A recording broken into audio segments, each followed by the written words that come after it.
அதுதான் சொல்லுகிறேன், உலகத்திலே ரொம்ப ஈஸியானது ஆண்டவர் நம்மை ஆசீர்வதிப்பது, உலகத்திலே ரொம்ப கஷ்டமானது அந்த ஆசீர்வாதத்தை பெற்றுக்கொள்கிற பாத்திரமாக இருப்பது. எது பேர் ஆமென் சொல்றீங்க? ஆண்டவர் சொல்றாரு, நீ உத்தமனா இருப்பா, நீ உண்மையா இருப்பா.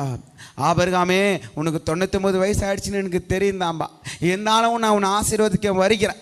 உங்ககிட்ட ஏதோ ஒரு பிசிறு இருக்கலாம், ஏதோ ஒரு பாவங்கள் இருக்கலாம், ஏதோ ஒரு மறைமுகமான பாவங்கள் இருக்கலாம், ஏதோ பின்மாற்றத்தில் நீ இருக்கலாம், ஏதோ ஒரு அவிசுவாச வார்த்தைகள் இருக்கலாம், ஏதோ ஒரு காரியம் ஆபிரகாம் பின்னாடி ஒட்டி கொண்டிருப்பதே ஒரு தூசு போல இருக்கிறது.